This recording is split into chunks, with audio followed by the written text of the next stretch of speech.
Hey everyone, it's Michael GoosebumpsFan. I hope you're doing well today. I have a review for another Hall of Horrors book. Of course, I only have like 5 or 6 books after I review this one left in my entire Goosebumps collection of currently released Goosebumps books to review, so hopefully you tune around for all those reviews as well. This book marks the halfway point of being done with the Hall of Horrors series. I don't know if I want to take a break and read Slappy Beware from Slappy World, or if I want to jump in and read the other 3 Hall of Horrors books I have left, but this happens to be the only special edition book, and basically what that means of the Hall of Horrors special editions, or just special editions in general in recent years, it's usually the longest of that current series. So for example, Most Wanted I think had like 4, I think is what they had, and they were all like closer to like 170 or so pages. This follows that trend too before Most Wanted was even created. Like I said, this is the only one of Hall of Horrors that's like this out of 6 books. This is book number 3 of Hall of Horrors, and that is The 5 Masks of Dr. Screem. I love this cover so much. I love the holographic look to it. I love the cemetery and the beautiful painting. This is one of the best newer covers in my opinion. One of my favorites, easily. There's a mask here hanging from this gravestone of a skull.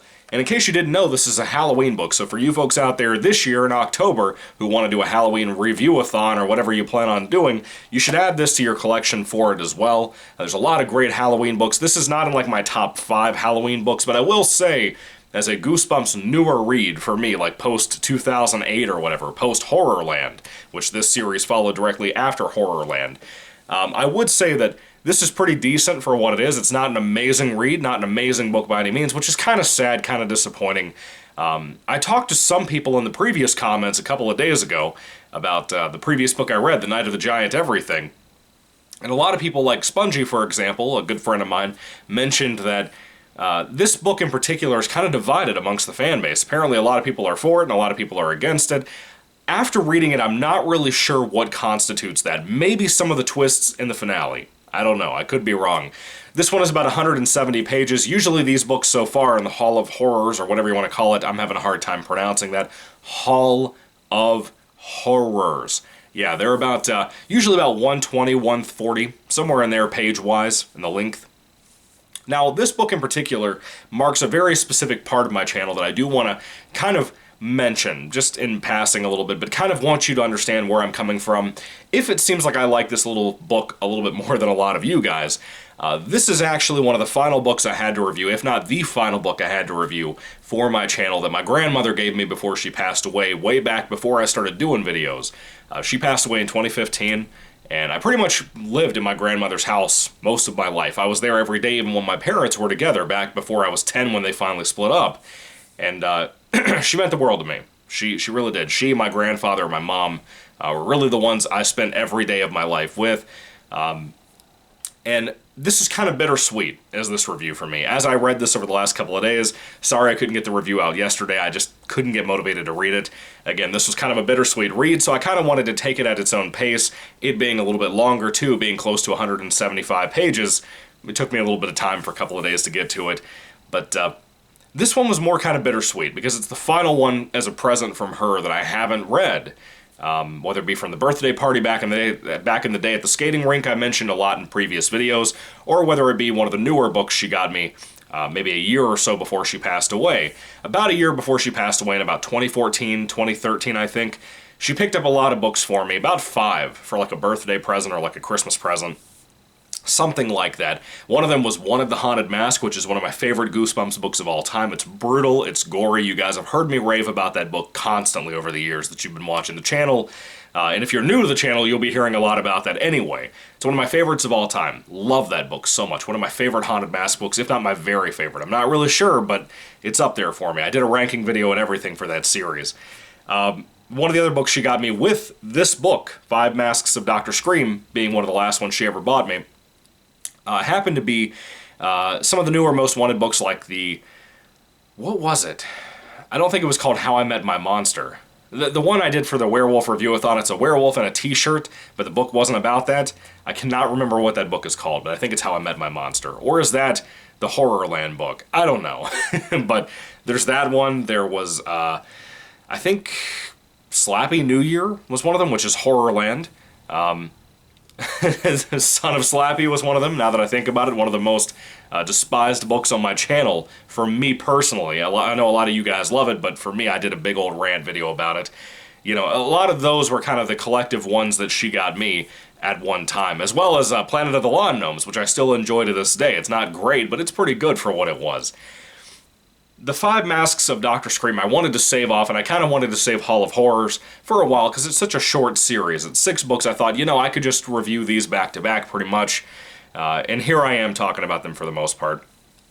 I'm a little sad that this is the last one that she ever got me for me to review.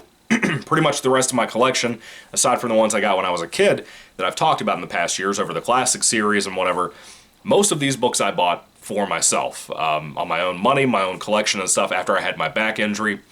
When I started working again after the back injury, pretty much everything I've bought over the years were, you know, from me and from my account, money that I earned, and that means a lot. All of these things pretty much were bought by me, but a lot of them weren't, and a lot of them were gifts from people like my grandmother, my mom, my grandfather, my grandparents on my dad's side, my dad, people that all mean something to me as well, who gave them to me at different times and whatever, gave me some of the best books I ever read, and I'm really glad for them and for like Goosebumps in general being at like Hollywood Video to rent back in the day, because that's what got me into this series and into this franchise. It got many kids like myself into reading, so this means a lot to me. This is kind of a milestone personally for me that probably won't matter as much to you guys, and I know it's kind of a big intro, but I just wanted to make all that clear. This book I wanted to love a lot more because of all of those things, but I have to tell you honestly, I like the book. It's above average to me. It's a good read. It's a decent, solid read. I liked it. It's not great. As a Halloween book, I like it. It's not great, you know? Now finally, after all that rambling, I really wanted to get into that to understand, and hopefully you understand, the personal side of where I'm coming from with this, and why I might like it more than a lot of you guys, but I do have a lot of nitpicks about this book. Nothing too severe, but little nitpicks that I'm kind of like, you know, did this book really need to be 170 pages, even if it was listed as a special edition? Maybe not.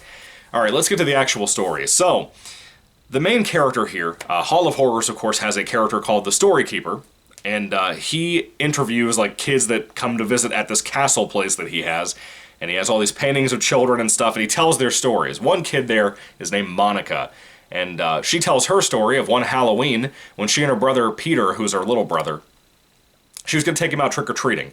And they get, you know, around the neighborhood, they do all their candy grabbing and stuff, they're dressed up in their costumes. They get to this one house, and this really weird lady, pretty much after the time, you know, usually trick-or-treating ends about 8 o'clock or so, just in general, in society, and kids just kind of stop at that point. Some teens are disrespectful and keep going, but a lot of parents that are taking their kids out understand it stops at like 8 or 8:30, and then they start going home. Well, he keeps wanting to go place to place. He ends up, and she ends up, at this place that's owned by a lady named Bella. And Bella's kind of a little weird, a little new agey, if you will, kind of a hippie looking type of chick, at least the way I picture her in my brain. And she brings them in and wants to give them, like, you know, hot apple cider and stuff, and she starts telling them about how they are supposed to help her defeat this guy named Dr. Scream. And she begins to explain who Dr. Scream is. Apparently he's some kind of magician or sorcerer or some kind of thing like that, some kind of doctor that is evil. And essentially every Halloween they have this game where he has to come to her, to Bella, in some kind of weird supernatural thing. Apparently they're both over hundreds of years old, or 800 years old, like 130, 140, something like that, even though they don't look like it. Apparently he comes to her every year and tries to collect these 5 masks that were created by another sorcerer, of something like that, some kind of being like that, some kind of sorcerer, who created these masks, and they're designed after different monsters. Some are kind of recognizable, like a werewolf, and one's like a mummy, which I was excited about. You had like an alien pig creature, as it's described. You have an insect one, and I forgot what the other one. I think the other one's a skull, I believe. And this guy will steal these masks, and basically whoever is talked about in this book called the Hallows Book that Bella owns, it's almost like a living book, like the Necronomicon from Evil Dead, sorta, kinda. Or like Scary Stories to Tell in the Dark's movie adaptation, if you've seen that. It's very much that idea of this book has already written and predicted the future, basically. And it describes that Peter and Monica are going to help Bella And it's kind of like they don't even really have a choice, but they could choose not to, but they just naturally, maybe by fate or something, they end up having to help Bella collect these 5 masks. But apparently there's a catch. Bella can't touch the 5 masks for some reason. We don't really know why. But the sorcerer, Dr. Screem, or whatever he is, he has to be a sorcerer, right? The book I don't think ever describes him as that, but his powers, his abilities, he has to be some kind of crazy thing like that. He shows up, he steals the 5 masks, and I assumed this would be scattered all over the world, right? Like, I assumed that's what this whole legend thing was going to be. No, it's like around their neighborhood. Apparently, he is supposed to make it hard for you, the person helping Bella each year, to find all 5 of the masks. But it's scattered around your neighborhood. Do you guys do this in the same neighborhood every single year? And no one has ever mentioned this to anyone else ever at all? For 130 years this could have been going on, or at least 100 for that matter, and no one has ever brought that up. Are you really telling me that? It's the strangest thing. It's a weird nitpick. Maybe it was explained and I missed it, because there were parts like that I was like, what? But I enjoyed the story, no matter how much I nitpick it in this review, I promise. Peter and Monica don't want to help out Bella. They're like, you're nuts, I'm not helping you. They try to leave, and then, like I said, Dr. Scream shows up, he steals the masks, and they kind of feel this weird obligation to help because Bella is kind of helpless and supposedly can't touch the masks. And they're a little like, we should probably help her. Then one of the big things that convince them, essentially, is that they try to go home, and their house is gone, their parents are gone, the property looks like it's never really been owned by them. They talk to, like, a neighbor, and it's not the same neighbors they knew. It's weird, man, but apparently their parents are permanently gone, and they're not really sure what to make of that. So they go back to Bella's house, talk with her, and find out, we're going to have to help if we want to see our parents again, have our house again, whatever. Now, I'm assuming it's kind of hinted that Dr. Scream could cause the end of the world by having these masks, and if they're not collected. Apparently you have to collect it by the end of Halloween, but that's not till dawn of the next day, so November 1st? What? Why dawn? I guess it's nighttime, it's supposed to be more powerful. Anyway, the brother and sister, Peter and Monica, have to go running around everywhere to go find the masks in their neighborhood, in their city, whatever. Again, it seems so small scale in a realistic way, but if there's such a supernatural thing going on that's supposed to be an all-time thing that's happening every Halloween, why would you keep it so small scale? It's not like it's a game where we're having rules. It's kind of a game, but kind of not. Why are there rules established for that? Why would this guy not, put like a cold-themed mask up on like the Antarctic or something where it'd be impossible to get to it? He would naturally win. A lot of things like that just, to me, don't make any sense in the book. It's a kid's book, though. It doesn't have to make sense. I think for respect it should, but I'm not going to get mad at R.L. Stine for going a little bit out there and kind of reeling it in a little bit. It's not like they had a week to do this or anything. But, again, that's just a nitpick with some of the logic in the book. So the kids go around trying to find the masks. They find one pretty quick, I think right outside of Bella's house or nearby or something like that. They grab it up, but eventually they realize to make it very safe to make sure this guy can't steal it from them, they have to put it on their heads and actually wear it. The first one they pick up, though, Monica picks it up, and when she picks it up, she happens to realize it's moving around, and she looks inside, and there are like bugs and stuff inside of this insect-themed mask. And she's mortified, and I would be mortified too. The whole piece of imagery of her having to pull this mask on with the bugs inside. If you've ever worn like a full Michael Myers mask or anything, a full latex head mask, you probably know how gross this feels. The idea of these bugs sticking to your face and poking in your ears, going in your nose, all of that. That is horrific, dude. The imagery like that, and some of the other pieces of imagery throughout the book, the descriptions of some stuff, it's not that it's gory, but a lot of it's really gross, really uncomfortable, and I really love that about it. As grossed out as I seem, I love that. I think that kind of stuff is very effective. Stine can pull that off, and he pulls it off here, as a matter of fact. But the book itself, pretty much every mask they find, and one of them put on, they get zapped into another adventure. That's basically what this book is for 175 pages or so. Now, is it enthralling?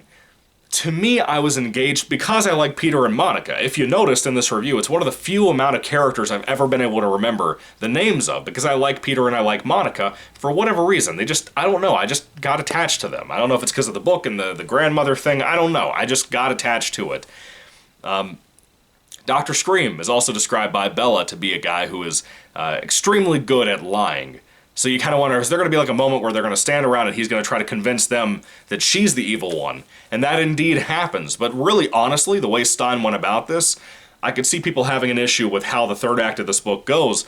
But I thought it kept me guessing, so I was interested in that. I don't know how well it would work on a reread, especially with a lot of the logical issues in the book, but still, I really enjoyed what I saw in this and what I got with Dr. Screem, with Bella, with Peter, Monica, the adventure, the masks thing. The Halloween theme is kind of put on the back burner, but as a setting, as a setup for this story to be kind of like a Halloween, we have to run around and grab all these masks things, and Goosebumps has an infatuation with masks anyway. This is kind of a subpar mask-themed Goosebumps book, but I still liked it. I still had a good time, and really, to me, that's really what matters. Liking the characters are important for a longer Goosebumps book, so is the adventure aspect to it. And I like that about it. It's nothing amazingly thrilling or anything like that, but I do like some of the boundaries it crosses in certain areas. I do like some of the twists. Maybe they could have been better executed. But overall, I mean, I don't hate the book, and I'm glad that this one is at least solid. It's not great. It's not like Claws, the first book of this series, Hall of Horrors, but it's pretty good. I like it. It's decent. I recommend it to people who are really into the mask thing or like haunted objects type thing. If you're into those types of stories, typically like I am and like Goosebumps Completionist happens to be, if you like that kind of thing, this might be for you. If you like Halloween-themed stories, again, this is kind of on the back burner, but you might like that too. If you like adventure stories, this has a lot of that. Kind of in a small-scale nature, very quick. It's a very fast-paced book, by the way. If you like that kind of thing, if all those things sound good to you, you might want to read this. But overall, I don't know if I'd recommend it to everybody. It's really not the greatest thing ever. If you love Hall of Horrors, which so far I really like it, I think it's pretty solid, probably better than Slappy World. I like the concepts better of Slappy World, but the execution of a lot of the Hall of Horrors books I've read so far have been pretty consistent or good or above average or anything. Night of the Giant Everything was good, Claws was really great. It's kind of surprising to me. You know, I thought I would like this book more than the cat-themed book from book number 1, Claws. With all that being said, though, I have my nostalgia with this, not really even with the story itself, but with the book I'm holding in my hands right now because of the grandmother thing I explained to you guys. I really feel kind of bittersweet about this. It makes it kind of sad to see that this is the last one I have to review. Of course, I can reread it and stuff. I know I'm being a sap, but still, my point is, it's kind of bittersweet for me. And I'm glad I got to end this on a Friday and really kind of take in the book at my own pace and really just enjoy it, you know? Things like this and a lot of my collection, like over here, most of these things are things my grandmother bought for me. Or my mom or my grandfather, like I said. Pretty much all the people I lived with pretty much my entire life. A lot of those things mean a lot to me. And when I have these things, when I watch a lot of these movies I've watched with my grandmother, or with my mom, or with my grandfather, that's something, those memories of spending time with them watching so many different things really linger with me. You know, so this book, it means a lot to me, but in a different way in this review. So I hope that you'll understand that as I talked about it. But anyway, with all that being said, when it comes to Goosebumps Hall of Horrors Special Edition, this happens to be number 3 of the series, The 5 Masks of Dr. Screem. If I had to rate this book on a 5-star basis, I would give it about a 3 out of 5. It's solid, it's good, it's above average, I think, but nothing super special. Even for a Halloween read, nothing really super special. It's definitely not the worst of the Halloween-themed books, by the way. That would still be Give Yourself Goosebumps Trick or Trapped, in my personal opinion, because that's a really bad one. This is solid. It's fine. But anyway, have you read it? What do you think about it? I'd love to hear what you all have to say down in the comment section down below. Let me know what you think about this awesome, cool little read with a lot of little cool moments, nice little adventure to it. And like I said, I'm halfway through now, the Hall of Horror series. I really only have... I have 3 Hall of Horrors books, I have the 2 autobiographies, and I have Slappy Beware. So yeah, I have 6 books left to read of Goosebumps before the newer releases this year. That is crazy. I can't believe it. We're getting one in March too, by the way. Of course, the new Goosebumps show is coming out this year as well. I don't even know how to think. I'm down to the last 6 Goosebumps books on my channel. That's wild. Anyway, I hope you guys will tune in for those reviews. They're coming out, again, coming back next week. I'll review more of them as soon as I can. I have a feeling this is all going to drag into the week after next because, again, you know, the next couple of books are the typical 130 or 140 pages in length, and the autobiographies are pretty short, but Slappy Beware is like 200 pages, so that's going to take up some time to get through. But I have enough, I'll probably have to drag it out into the week after next to try to finish up the channel. The week after next being a very stressful time at work, things are really picking up. A lot of changes at work are happening, so it's going to be kind of crazy. But anyway, I will do a ranking video for the Hall of Horrors books as well when I get to that, for the covers and for the actual stories, worst to best. Hopefully you'll look into that too when it comes out. Anyway, thank you all for watching. Thank you for listening to me ramble about my sweet grandmother that I love so much, and I miss her every day. Thank you guys. God bless you. Have a good weekend. 3 out of 5 stars for me when it comes to 5 Masks of Dr. Scream. What would you say about this one and the series down in the comment section down below again? God bless you guys. Have a good weekend again, and goodbye.